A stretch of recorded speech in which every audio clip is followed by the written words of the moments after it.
అందరికి నమస్తే. కేవీఎన్ breaking boundaries స్వాగతం సుస్వాగతం.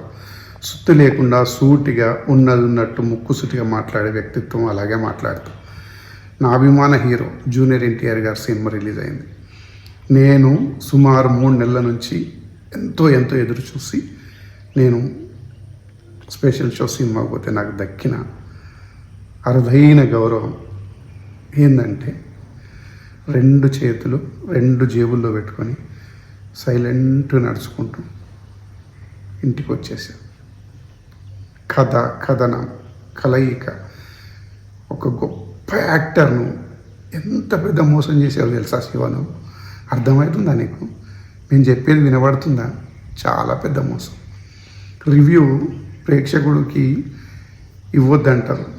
ఎందుకు ఇవ్వద్దో చెప్పండి? మీకు ఇష్టం ఉన్నట్టు తీసే దమ్ము ధైర్యం మీకున్నప్పుడు దాన్ని చూసిన ప్రేక్షకునిగా దాన్ని రివ్యూ ఇచ్చే అనాలిసిస్గా మేము దాన్ని అనలైజ్ చేయకూడదా? అది మా తప్ప. మీ లోపల సత్తా ఉండాలి, తీసే సత్తా.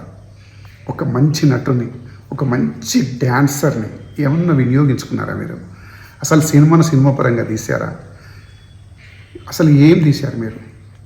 నిజంగా చెప్తున్నా కదా, ప్రేక్షకుడు చాలా అభిమాని, చాలా అంటే చాలా గోసపడుతున్నాడు సినిమా చూసి. నా సినిమా హీరోని ఇట్లా తయారు చేసిందని.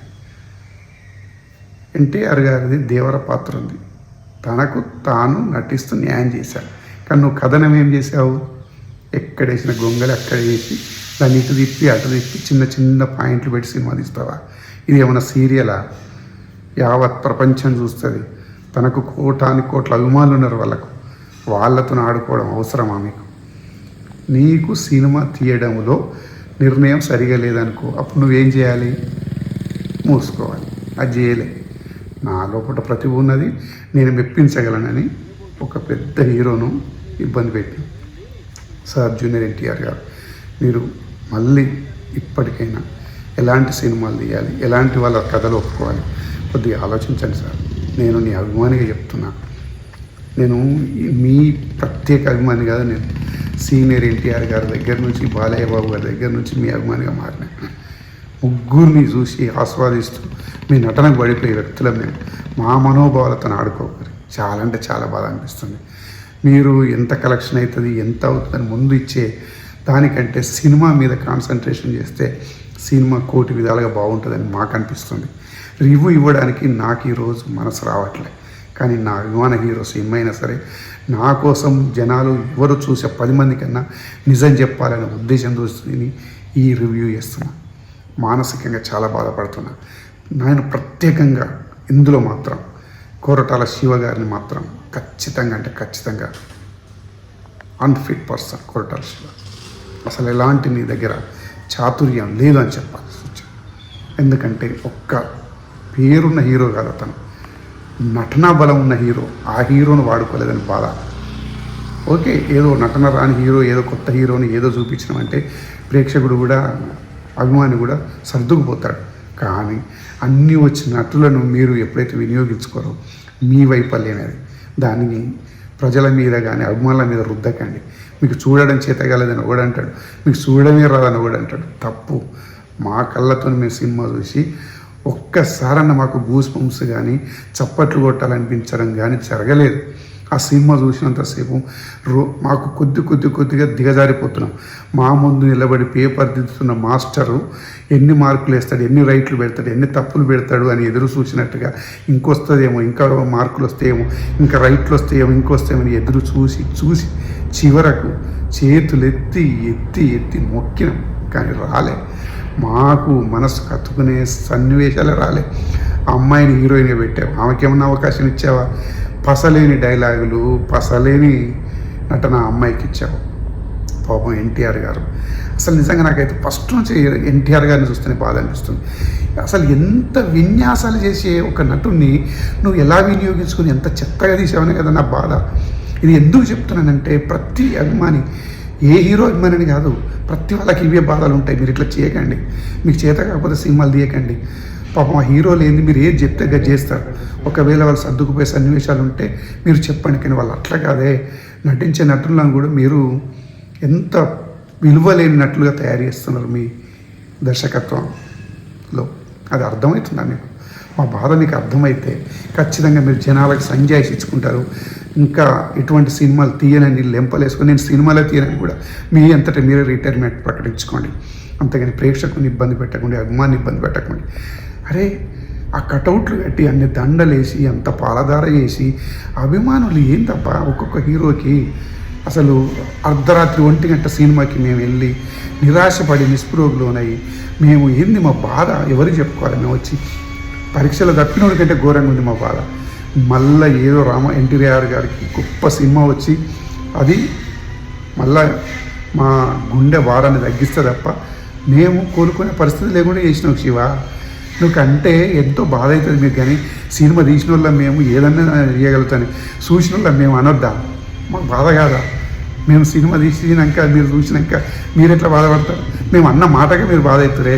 మేము కష్టపడి సంపాదించుకొని మా హీరో మీద ఎన్నో ఆశలు పెట్టుకొని పోయిన సినిమాకు మీరు చేసేది ఏమైనా బాగుందా? మీరు చేసేవి కూడా చాలా తప్పులు ఉన్నాయి, మస్తు తప్పులు. సినిమాకి అన్ని తప్పులే చేశారు.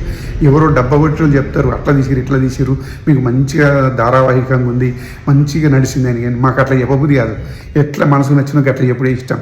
అంతేగాని మీకోసం మేము మారం. ఎందుకంటే మా కళ్ళకు మా గుండెకి ఏది అత్తుకున్నట్టు కనబడుతుంది. ఇక అది గొప్ప సినిమా అనిపిస్తుంది. నువ్వు ఏ కథతో తీసినావు, ఎటువంటి కథతో తీసినావు నేను అనలే. కానీ తీసే ప్రతి సన్నివేశం ప్రజారంజకంగా ఉండాలి, జనరంజకంగా ఉండాలి, జనామోదోగ్యంగా ఉండాలి. అటువంటి ఏం కనవలే శివ. నువ్వు తీయడానికి నిజంగా చెప్తాను కదా, నువ్వు డైరెక్టర్గా అసలు పనికిరావనిపిస్తుంది. అప్పుడెప్పుడో సినిమా తీస్తే ఎందుకులే ఇంకా ముందు ఛాన్స్ ఉందేమో చేస్తాడేమో నేను ఆశపడ్డాం. కానీ ఆశ బూడిదలు పోసిన పన్నీరు చేసినాం, ఆశలన్నీ అడియాశలు చేసినాం. నిన్ను తిట్టినా తిప్పలు పెట్టినా తప్పులేదు మాకు అనిపిస్తుంది. ఇంకా రాబోయే తరాలకైతే ఇటువంటి సినిమాలు 1% కూడా చూడరని చెప్తున్నా కదా నేను. ఇంకా రాసి పెట్టుకోను. ఇంకా దీనికి సెకండ్ పార్ట్ అని పెట్టినావు. ఏదో లాస్ట్కు సెకండ్ పార్ట్ ఆరంభానికి ముందు ఒక క్లైమాక్స్ సీన్ లాస్ట్కి ఇచ్చినావు చూడు, అబ్బా అది ఎవరికి అర్థం కాదనుకున్నావు. దాన్ని నేను ఇప్పుడు చెప్పగలను. కానీ చెప్తే ఇక మళ్ళా అదొక పెద్ద బాధ. ఎందుకు దాంతో నాకు వచ్చేదేమున్నది? ఏం లేదు, అందరూ ఊహించగలుగుతారు. కొడుకు తండ్రిని ఎందుకు చంపుతారు? తండ్రి అన్న చెడు మనిషి అయితేనన్నా కొడుకు చంపిడు అనుకుంటారు. అది ఏమన్నా అర్థం ఉందా? అట్లా ఏముండదు. నువ్వు చెప్పిందే తప్పు. ఎవరిని చంపలే, అది జరిగింది వేరే కథ. ఇక అదంతా జనాలు అర్థం చేసుకుంటారు. కానీ నువ్వు అర్థం చేసుకున్నావో లేదో కానీ శివ నువ్వు ఇంకా సినిమాలు చేయకపోయినా వద్దు. ఎన్టీఆర్ గారు మీరు మానసికంగా ప్రిపేర్ కానీ గీసుంటారు నమ్మి మీకు ఉన్న పేరు మీకున్నటువంటి నటనా చాతుర్యాన్ని మీరు వీళ్ళ పాలు చేయకండి. వీళ్ళ పాలు చేస్తే ప్రేక్షకుడు నీ అభిమాని కానీ చెప్తున్నా. నిజంగా నా ఇంటికి వచ్చి కూడా నన్ను తిట్టినా పడతా. కానీ నువ్వు తీసింది మాత్రం అస్సలు బాగలేదు కొడతా శివ. నిజంగా చెప్తున్నా కదా, నా అభిమానులు ఎన్టీఆర్ గారి అభిమానులు ఎంత బాధపడుతున్నారు థియేటర్లో అది కళ్ళారా చూసినాం. నిజంగా చెప్తున్నా కదా, ఒక్కరి ముఖంలో కూడా రక్తం లేదు. ఏమో ఎలక్షన్లో ఓడిపోయిన దానికంటే కూడా ఘోరమైన మా పరిస్థితి. అది ఎవరిని చెప్పుకోమంటారు? ఎలక్షన్లు అనగా ఓడిపోతే కూడా ఈ రాజకీయాలు గట్టే జరుగుతాయి అనుకో. కానీ నటన ఉండి అన్నీ ఉండి డబ్బు పెట్టడానికి పెద్ద మనిషి ఉండే అందరున్నా కూడా నువ్వు తీసింది అని తీసుకుపోయి చెత్త బుట్టలు పడేస్తే మాకు మేము ఎట్లా ఆ చెత్త ఏరుకొని తిందామన్నా కూడా ఆకలి అవుతుంది. కానీ ఆ చెత్తలకి వెళ్ళి ఏరుకొని తిందామన్నా కూడా దొరుకుతలేదు. అటువంటి సినిమా తీసినాం. నీకు శతకోటి దండాలు ఆయన. నిన్న పూజ చేసుకున్నారు ఒక్కొక్కరు. నేను కూడా చిన్న షార్ట్ పెట్టిన పూజ చేసి ఏం చేస్తాం అభిమానిగా. నాది నిన్నటి షార్ట్ చూడు నీకు అర్థమవుతుంది నేను ఎంత పెద్ద ఫ్యాను. దానికి లింక్ చేయాలనే లింక్ చేస్తున్నా. దాంట్లో మీరు కొట్టి చూడరి @KVNBB1 అని కొట్టి నిన్నటి షార్ట్ చూడండి నేను ఎట్లా పెట్టిను, ఇవాళ షార్ట్ చూడండి ఎట్లా పెట్టిను. నేను అభిమానినే కాదా మీకు అర్థమవుతుంది. ఇదేదో ఫేక్ గాడి చెప్తున్నాను మీరు అనుకుంటే. అటువంటి చెప్పనేను. నాది తోసింది చూసింది ఆలోచనపరం అయితే ఆలోచనపరం అని చెప్తా, అనాలోచితం అయితే అనాలోచితం అని చెప్తా. దీంట్లో ఏదో తప్పు చెప్పనీకి లేదు. ఒక్కరు ఇలా గొప్ప కనబడ్డది. ఎన్టీఆర్ గారు దేవర యాక్షన్ చేసిన యాక్షన్ ఒకటి, అనిరుద్ధ్ గారు మ్యూజిక్ డైరెక్టర్. ఆయన కనుక మ్యూజిక్ ఆ విధంగా నన్ను కొట్టకపోతే ప్రేక్షకుడు 10 నిమిషాల్లో బయటికి వారిపోతే నేను షెవ్ పోసుకుంటుంది. ఆయన చేసిన సాయం అదొక్కటి.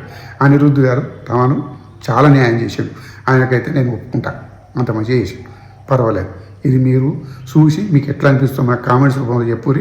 అభిమానిగా మాత్రం చెప్పకూడదు. ఎందుకంటే అభిమానం అందరికీ ఉంటుంది. కానీ న్యాయం మాట్లాడేటోళ్ళు నాకు కామెంట్స్ పెట్టుకుని ఏదో ఒకటి పిచ్చి కామెంట్స్ పెట్టి నాకు బీపీ లేపకూరు, మీరు బీపీ పాలు కాకూరు. ఇది నేను చెప్తున్నా. నేను ఏదో రివ్యూల కోసం చెప్తలేను. నాకేం 100,000 రివ్యూలు రావు, వ్యూస్ రావు. చూడురు మీరు. నేను మొన్ననే ప్రారంభించిన. ఆల్రెడీ పాత ఛానల్ ఒకటి సంకనాకపోతే కొత్తగా పెట్టిన KVN బ్రేకింగ్ బౌండరీస్. ధన్యవాదాలు. మర్చిపోవద్దు.